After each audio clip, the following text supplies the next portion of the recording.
कभी सोचा है कि एक हाथी के सिर वाले देवता आखिर क्यों दुनिया में सबसे ज्यादा पूजे जाने वाले और सबसे प्यारे देवताओं में से एक हैं? आज हम इसी रहस्य और प्रतीक को समझने की कोशिश करेंगे। ये है भगवान गणेश, पर ये सिर्फ एक देवता नहीं है, बल्कि करोड़ों लोगों के लिए एक उम्मीद की तरह है। वो जो सारे विघ्न हर लेते हैं, कला और विज्ञान के संरक्षक हैं और बुद्धि और ज्ञान की रोशनी दिखाते हैं। कहा जाता है कि हर नई शुरुआत उन्हीं से होती है। ये सवाल बहुत गहरा है और इसका जवाब सिर्फ कहानियों में नहीं, बल्कि उनके रूप के हर एक हिस्से में छिपे गहरे मतलब में है। तो चलिए इसी सवाल के साथ आज का ये सफर शुरू करते हैं। आज हम गणेश के नाम के अर्थ से शुरू करेंगे, फिर उनके जन्म की जो असाधारण कथाएं हैं उन्हें जानेंगे, समझेंगे कि उनकी सबसे बड़ी शक्ति विघ्नहर्ता रूप का क्या मतलब है, उनके प्रतीकों के पीछे छिपे गहरे अर्थ को खोलेंगे और आखिर में देखेंगे कि कैसे उनका प्रभाव पूरी दुनिया में फैला हुआ है। तो चलिए सबसे पहले उनके नाम से ही शुरू करते हैं, क्योंकि उनकी पहचान का पहला सुराग असल में यहीं छिपा है।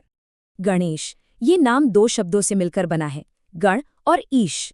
अब गण का मतलब है कोई समूह, जैसे कि शिव के गण, या फिर ये भी कह सकते हैं कि ब्रह्मांड की हर श्रेणी। और ईश का मतलब होता है स्वामी, तो गणेश का मतलब हुआ सभी गणों के स्वामी, यानी इस ब्रह्मांड के हर कण के अधिपति। अब बात करते हैं उनके जन्म की, जिसकी कहानियां जितनी नाटकीय हैं उतनी ही गहरी सीख भी देती हैं। जरा कल्पना कीजिए, देवी पार्वती अपने ही अंश से एक ऐसे रक्षक को बनाती हैं जिसे कोई पार न कर सके, और फिर भगवान शिव आते हैं जिन्हें वो बालक अंदर जाने से रोक देता है। क्रोध और कह सकते हैं अज्ञान में शिव उस बालक का सिर धड़ से अलग कर देते हैं, और जब उन्हें सच पता चलता है तो एक माँ के दुख को शांत करने के लिए शिव उस बालक को एक हाथी का सिर लगाकर एक नया जीवन देते हैं। ये तस्वीर शायद उसी पल को दिखाती है, और दिलचस्प बात यह है कि सिर काटे जाने की इस घटना को अक्सर अहंकार के विनाश और ज्ञान के पुनर्जन्म का प्रतीक माना जाता है, मतलब आध्यात्मिक तरक्की के लिए एक बहुत जरूरी बदलाव। और हाँ, ये अकेली कहानी नहीं है। कुछ कथाओं में ये भी है कि गणेश को शिव और पार्वती ने मिलकर बनाया था। हर कहानी का मकसद एक अलग सबक सिखाना है, और यही तो हिंदू धर्म की खूबसूरती है कि एक ही सच को कई अलग अलग नजरियों से देखा जा सकता है। अब आते हैं गणेश के उस रूप पर जिसके लिए वो सबसे ज्यादा जाने जाते हैं, विघ्नहर्ता, यानी हर बाधा को हरने वाले। कभी सोचिए, एक स्टूडेंट अपनी परीक्षा से पहले या कोई अपने नए ऑफिस के उद्घाटन पर सबसे पहले गणेश को ही क्यों याद करता है? क्योंकि मान्यता है कि वो सिर्फ बाहरी नहीं, बल्कि हमारे मन की और हमारी आध्यात्मिक राह की रुकावटों को भी दूर करते हैं। वो सफलता का आशीर्वाद देते हैं। चलिए अब गणेश की प्रतीकात्मकता की दुनिया में थोड़ा और गहरे उतरते हैं, जहां उनके रूप का हर एक हिस्सा एक गहरा संदेश देता है। इस तस्वीर को जरा ध्यान से देखिए। गणेश का हर अंग, उनके हाथ में रखी हर एक चीज एक कहानी कहती है, एक पूरा दर्शन सिखाती है। चलिए इनमें से कुछ मुख्य प्रतीकों को समझते हैं। देखिए, उनका जो विशाल सिर है वो सिर्फ ज्ञान का नहीं, बल्कि गहरी समझ और विवेक का प्रतीक है। और वो टूटा हुआ दांत, वो त्याग की सबसे बड़ी निशानी है। कहते हैं कि इसी से तो उन्होंने महाभारत जैसा महाकाव्य लिखा था।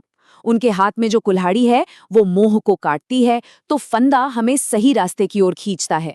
उनका विशाल पेट, वो ब्रह्मांड के सारे दुखों और सुखों को अपने अंदर समा लेता है। और सबसे दिलचस्प है उनका वाहन, चूहा, जो हमारे चंचल मन की तरह है, जिसे गणेश ने अपने ज्ञान से पूरी तरह काबू में कर रखा है।